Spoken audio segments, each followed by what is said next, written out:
ಮಾತು ಹೇಳ್ತಾ ಇದ್ರಿ, ನನ್ನ ಕೈಲಂತೂ ಪ್ಯಾನ್ ಇಂಡಿಯಾ ಸಿನಿಮಾ, ದೊಡ್ಡ ಬಜೆಟ್ನ ಸಿನಿಮಾ ಮಾಡಿ ನಟ ಆಗಿ ಉಳ್ಕೊಳ್ಳೋಕ್ಕಂತೂ ಕಷ್ಟ ಇದೆ. ಈ ಸಾಧ್ಯತೆ ಮಾತ್ರ ನಾನು ಮಾಡೋಕ್ಕೆ ಸಾಧ್ಯ ಅಂತ. ಅಂದರೆ ಒಂದು ಪ್ಯಾನ್ ಇಂಡಿಯಾ ಸಿನಿಮಾ ಮಾಡಿದ್ರೆ ಮಾತ್ರ ಜನ ಬರುವಂಥದ್ದು, ದೊಡ್ಡ ಸಿನಿಮಾದ ಕ್ರೇಜಿಗೆ ಮಾತ್ರ ಜನ ಆ ರೀತಿ ರೆಸ್ಪಾನ್ಸ್ ಮಾಡ್ತಾ ಇದ್ದಾರೆ ಅಂತ ಅನಿಸ್ತಿದೆ. ಹೇಗೆ ಅಂತ? 1000% ಸರ್, ನಿಮಗೂ ರಿಯಾಲಿಟಿ ಗೊತ್ತಿದೆ. ಭಾರಿ ಸಿನಿಮಾಗಳಿಗೆ ಭಾರಿ ಬಜೆಟು ಭಾರಿ ಪ್ರಮೋಷನ್ಗೆ ಮಾತ್ರ ಸೆಳೆತ ಸಿಗ್ತಿದೆ. ಒಂದು ಒಳ್ಳೆ ಕಂಟೆಂಟ್ ಬಂದಾಗ ಅದು ಕನ್ವರ್ಟ್ ಆಗ್ತಿಲ್ಲ. ಅದು ಏನೋ 100% ಅದು ನಿಜ ಅಂತಲೇ ನಾನು ಇವತ್ತು ಬಿಲೀವ್ ಮಾಡ್ತಾ ಇದ್ದೀನಿ. ಅದು ಕೋವಿಡ್ ಆದಮೇಲೆ ಹಿಂಗೆ ಟರ್ನ್ ಆಗಿದೆಯಾ ಏನು ಅಂತ ನನಗೆ ಗೊತ್ತಿಲ್ಲ. ಇನ್ನು ಇದಕ್ಕಿನ್ನ ಓಪನ್ ಚಾಲೆಂಜ್ ಅವ್ರು ಇದಕ್ಕಿನ್ನ ಓಪನ್ ಬೆಟ್ ಇನ್ನೊಂದು ಕೊಡೋದು ಗೊತ್ತಿಲ್ಲ, ನನಗೂ ಗೊತ್ತಿಲ್ಲ. ಮೀಡಿಯನ್ ಕರೆಸಿ ಥಿಯೇಟ್ರ್ ಒಳಗಡೆ ಪಾಪ ಪರ್ಮಿಷನ್ ತೊಗೊಂಡು ಒಳಗಡೆ ತೊಗೊಂಡೋಗಿ ನೋಡಿ ಎಷ್ಟು ಸರಿ ನಗ್ತಾರೆ ಅಂದ್ಬಿಟ್ಟು ನನಗೆ ಒಬ್ಬೊಬ್ಬನಿಗೂ ಗುರು ನಗ್ಬಿಡು ಗುರು ಬರ್ತಾರೆ ಅಂತ ಹೇಳೋಕ್ಕಾಗುತ್ತಾ? ಆಗಲ್ವಲ್ಲ. It's an emotion sir. ನಗೋದು ಅನ್ನೋದೊಂದು ಎಮೋಷನ್, ಅಳೋದು ಅನ್ನೋದು ಎಮೋಷನು. ಆ ಎಮೋಷನ್ ಕಂಟೆಂಟಲ್ಲಿ ಇದ್ದರೆ ಮಾತ್ರ ನಗ್ತಾರೆ. ಅದನ್ನು ನಾನು ಓಪನ್ ಚಾಲೆಂಜಾಗಿ ಇವತ್ತು ನಿಮ್ಮನ್ನು ಒಳಗಡೆ ಬಿಟ್ಟಿದ್ದೆ. ಇನ್ನು ಅಷ್ಟು ರಿಯಾಕ್ಷನ್ ಮಾಡ್ತಿದ್ದಾರೆ, ನಿಮ್ಮ ಹತ್ರನೇ ಆ ವಿಡಿಯೋ ಕ್ಯಾಪ್ಚರ್ಗಳಾಗಿದೆ.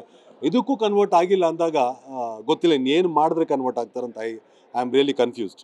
ಒಂದೊಳ್ಳೆ ಸಿನಿಮಾಗೆ ಪಾಸಿಟಿವ್ ರಿವ್ಯೂ ಬಂದಾಗ, ಒಂದು ಸಿನಿಮಾ ಸಕ್ಸಸ್ ಆಗಿದೆ ಅಂದಾಗ ಒಬ್ಬ ನಟ ಸೆಲೆಬ್ರೇಟ್ ಮಾಡುವಂಥ ಟೈಮು, ಬಟ್ ನೀವು ಫೈನಲಿ ಕಣ್ಣೀರಿಟ್ಟು ಕೇಳ್ಕೊಳ್ಳೋಂಥ ಪರಿಸ್ಥಿತಿ ಕರ್ನಾಟಕದಲ್ಲಿ ಬಂದಿದೆ. ಫೈನಲ್ ಆಗಿ ಏನು ಹೇಳ್ತೀರಿ ಅಂದರೆ? ಸಿನಿಮಾ ಚೆನ್ನಾಗಿಲ್ಲ ಅಂದಿದ್ರೆ ಇವನ್ ನೀವುಗಳೇ ಕೆಲವು ಸಿನಿಮಾಗಳು ನನಗೆ ಬೆಂಕಿ ಎಲ್ಲ ಬಂದಾಗ ಇಲ್ಲ ಅನೀಶ್ ಅಂದ್ರಿ. ನಾನು ಯಾವತ್ತೂ ಗಿಮಿಕ್ ಮಾಡಿಲ್ಲ, ಬಂದು ನಾನು ಕಿತ್ತಾಡಿಲ್ಲ, ಇಲ್ಲಾಂದರೆ ಇನ್ನೊಂದು ಮಾಡಿಲ್ಲ. ಬಿಕಾಸ್ ನೀವುಗಳೆಲ್ಲ ನನ್ನ ಫ್ರೆಂಡ್ಸು, ಇಲ್ಲಾಂದರೆ ನೀವು ಡೈರೆಕ್ಟಾಗಿ ಹೇಳಿದ್ದೀರಿ ನನಗೆ. ಎಷ್ಟೋ ಉದಾಹರಣೆಗಳಿದೆ, ಇಲ್ಲ ಅನೀಶ್ ಬೇರೆ ಥರ ಮಾಡು, ಬೇರೆ ಥರ ಮಾಡಿ, ನಾವು ನಿಂತ್ಕೊತೀವಂತ.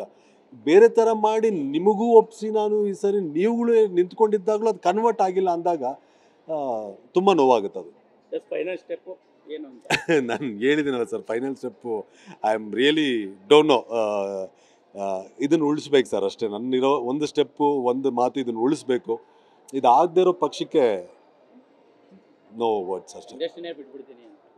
ಏನು ಮಾಡಲಿ, ಬೇರೆ ಏನು ಮಾಡೋಕ್ಕೆ ಸಾಧ್ಯ ಇದೆ ಹೇಳಿ? ಮತ್ತೆ ಶುಕ್ರವಾರ ಮತ್ತೆ ಇದೆ ನೋವು, ಮತ್ತೆ ಇದೆ ಅಂದಾಗ ಅದಕ್ಕಿಂತ better to stay away and watch films and enjoy ಅಷ್ಟೇ. Thank you thank you sir, thank you. Yes, ಇದಿಷ್ಟು ನಟ ಅನೀಶ್ ಅವರ ಮಾತಾಗಿರ್ತಕ್ಕಂಥದ್ದು. ಕ್ಯಾಮ್ರಾ ಪರ್ಸನ್ ರಮೇಶ್ ಜೊತೆ ಮಾಲ್ತೇಶ್ ಜಗ್ಗೇನ್, TV9 ಬೆಂಗಳೂರು.